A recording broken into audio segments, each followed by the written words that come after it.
Do I have your attention now? Iya, sekarang gue mau bahas satu pertandingan yaitu Manchester Derby. Tetapi sebelum itu gue mau mengucapkan turut berduka cita yang sedalam-dalamnya atas peristiwa yang terjadi di Stadion Kanjuruhan Malang pada hari Sabtu kemarin.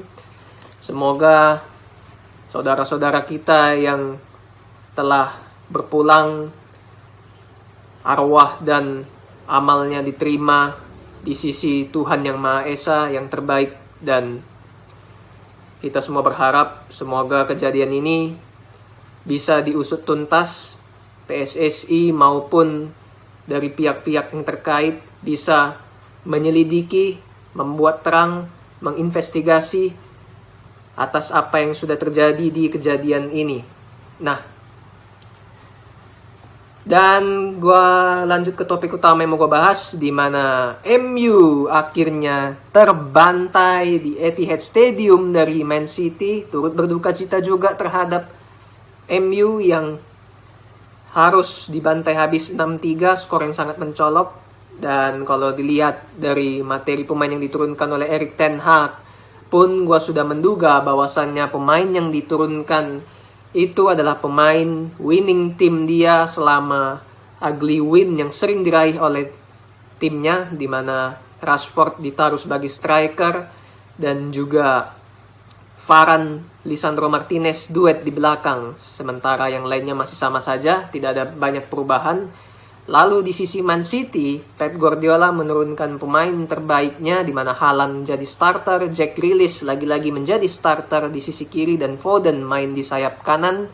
Dan di center back dia menurunkan Akanji dan Ake karena lini belakang Man City juga lagi banyak yang cedera, tapi mereka punya banyak stok pemain yang kualitasnya tidak jauh berbeda. Nah, yang gue mau bahas itu khususnya kenapa bisa MU bisa terbantai adalah pada saat babak pertama itu luar biasa amburadulnya permainan MU.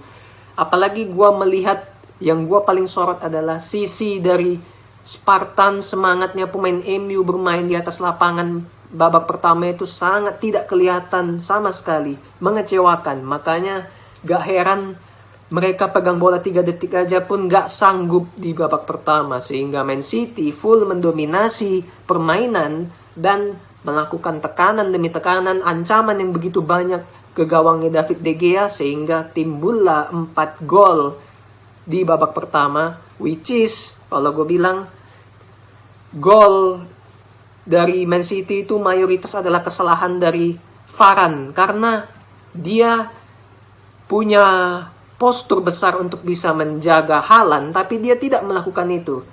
Pada saat gol corner kick, dia tidak menjaga Haaland, malah Eriksen yang jaga. Akhirnya Haaland bisa lepas, ya dengan santainya mencetak gol. Kemana Varane? Kedua, pada saat gol ke berapa itu yang De Bruyne kasih end passing ke Haaland di kotak penalti, Varane sudah 2 kali menoleh ke belakang ada Haaland, tapi dia tidak bisa memotong bola dari De Bruyne yang begitu tepat ke kakinya Haaland. Akhirnya disosor masuk ke gawang De Gea.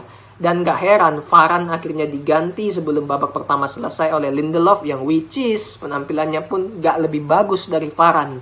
Yang jelas 3 gol itu kesalahan tanggung jawab dari Rafael Varane. Gue bilang dia bermain sangat buruk sekali, dan mayoritas pemain dari MU itu sangat jelek sekali bermainnya. Apalagi di organisasi lini belakang yang gak karu-karuan. Lini tengahnya juga sering sekali memberikan space kosong buat pemain City dengan enaknya menguasai bola. Kayak pemain MU setelah jeda internasional seperti tidak diberikan makan sama manajemennya selama seminggu, sehingga gak ada tenaganya, gak ada semangatnya buat bermain bola gitu. Gue melihatnya sih seperti itu. Sehingga gak heran Man City sangat layak unggul. Banyak sekali peluang yang mereka lakukan. De Gea juga lagi buruk performanya. Dia nggak bisa melakukan penyelamatan terhadap gol-gol yang terjadi. Dan MU juga dari sisi penyerangan sangat nggak bisa diharapkan. Mereka cuma ngincer counter cepat, bola direct langsung ke depan ke arah Sancho dan Rashford, tapi itu pun mereka sering sekali kehilangan bola.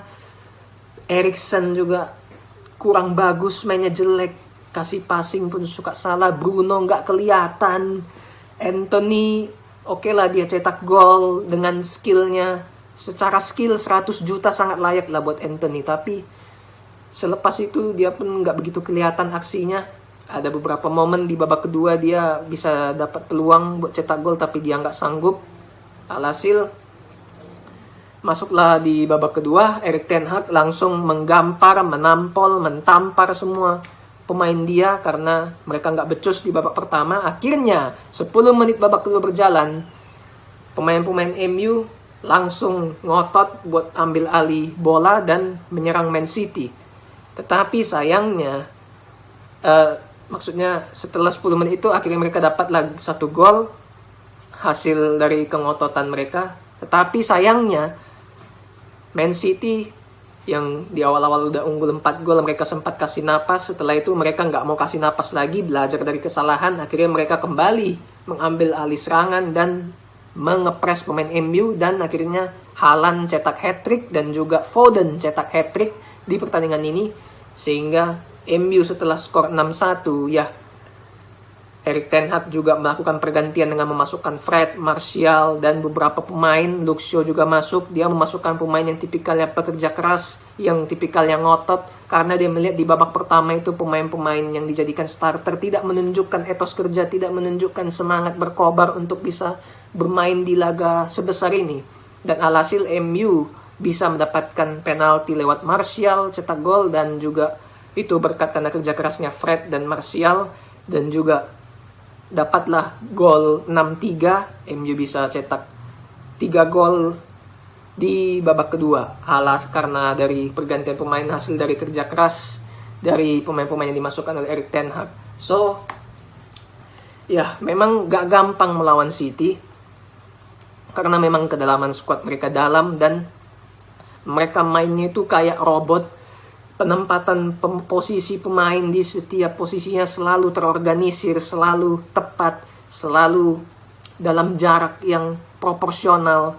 Ditambah lagi passing game mereka itu sangat berjalan cepat, sangat susah diprediksi.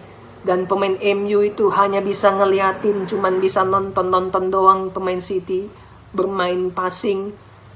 Dan 2 level di atas MU, pemain City di atas pemain MU, dan mereka sangat layak menang di sini. Dan tentunya Man City masih akan tetap menjadi kandidat penantang juara. Dan untuk MU, satu hal yang mau gue salahkan Erik ten Hag itu adalah kalau dia itu memainkan pemain yang notabene-nya selalu itu aja, dimana kalau menang, walaupun menangnya main jelek, tetap itu yang dimainkan. Dia nggak mau merotasi pemain dengan yang lain.